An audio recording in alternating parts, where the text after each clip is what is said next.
akan baik sehingga mereka bisa memberi pelayanan kepada rakyat dengan sebaik-baiknya. Saudara-saudara sekalian, itu beberapa program unggulan kami dalam rangka strategi transformasi bangsa.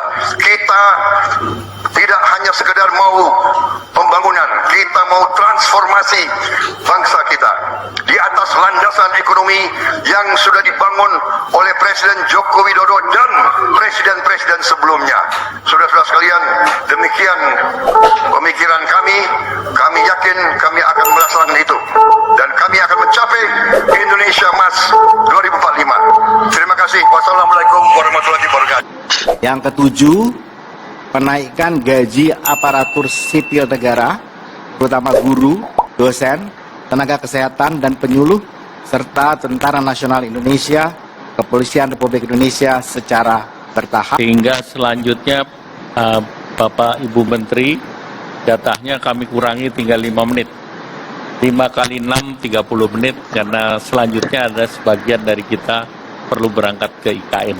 Oleh karena itu kami persilakan Bapak Menteri Bappenas, Pak Soeharto, 5 menit.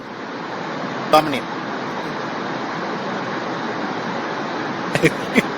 Baik, terima kasih. Assalamualaikum warahmatullahi wabarakatuh. Pertama tadi, penduduk Maret 2024, catat 0,68 juta dibandingkan Maret 2020. Dari sisi 0,33. Tapi yang saya ingin, karena waktunya pendek sekali, saya ingin sampaikan pertama soal bahwa rencana kerja pemerintah pada tahun 2025 ini telah padu-padankan dan program hasil terbaik cepat, program hasil terbaik cepat yang dikenalkan oleh Presiden dan Wakil Presiden terpilih. Secara singkat saja mengenai program hasil terbaik cepat ini yang kami share saja. Tadi sudah disampaikan, pertama misalnya ini yang memberikan makanan bergizi sehat di sekolah untuk meliputi 15,42 juta jiwa di 514 kabupaten kota. Dan yang kedua adalah mencetak dan meningkatkan produktivitas lahan pertanian dan lumbung pangan desa, daerah dan nasional.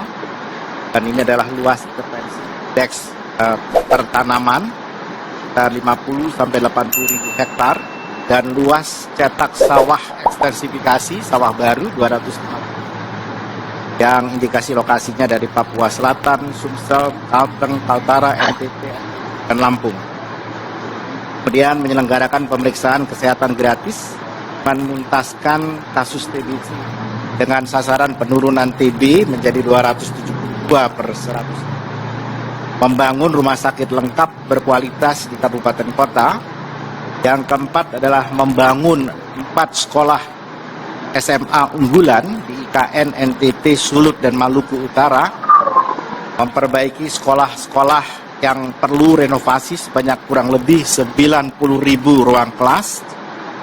Yang kelima, melanjutkan dan menambahkan program kartu kesejahteraan sosial serta kartu usaha untuk menghilangkan kemiskinan absolut yang tahun ini telah mencapai 0,8, tahun depan adalah targetnya 0%. Kemudian yang keenam adalah pembangunan infrastruktur desa dan menjamin penyediaan rumah bersanitasi baik untuk yang membutuhkan, terutama generasi milenial, generasi Z, dan masyarakat berpenghasilan rendah, sebanyak 914.573 unit hunian tapak dan hunian vertikal, dan 563,1 hektar pemukiman kumuh.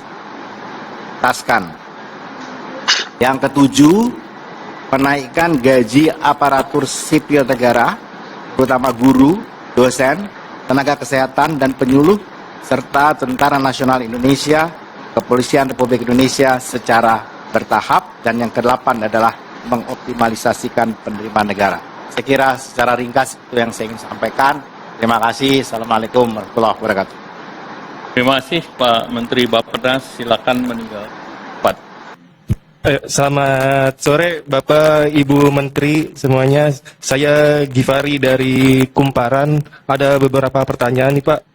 Yang pertama Pak, saya mau memastikan Pak terkait tadi di pidato keuangan Pak Presiden nggak sebut kenaikan gaji PNS di 2025. Nah itu sebenarnya jadi naik atau enggak Pak? Kalau jadi itu mungkin berapa gitu Pak?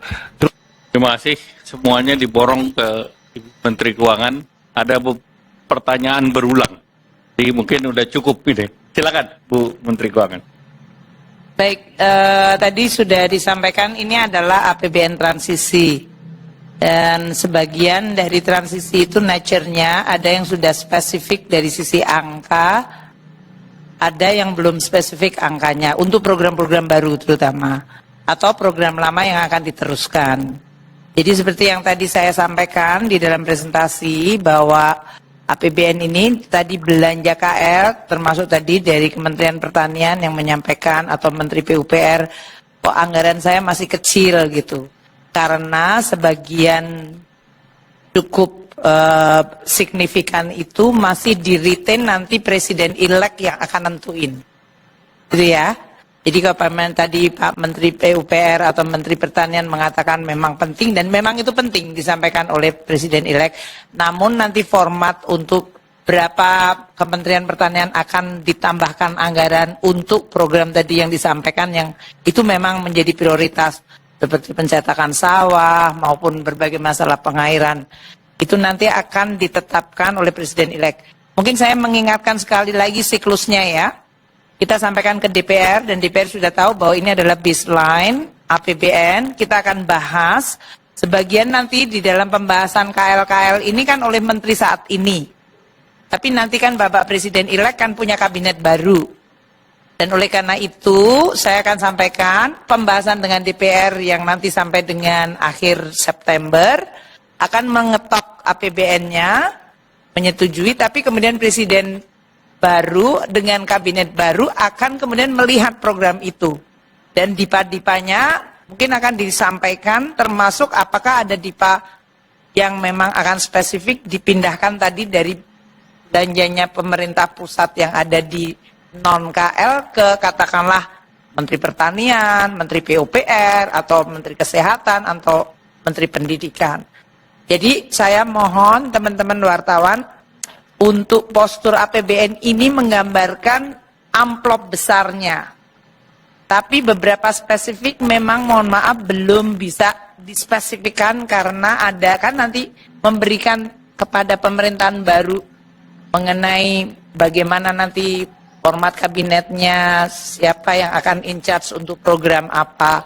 Itu ciri dari transisinya itu tadi. Tapi kami terus berkoordinasi dan komunikasi sehingga kalau sampai kemudian sudah ada keputusan politik dan kemudian ada keputusan secara birokratis yaitu badan atau siapa yang akan ditunjuk, kita langsung bisa mendukungnya melalui anggarannya. Itulah yang kita sebut transisi melalui sinkronisasi dan koordinasi.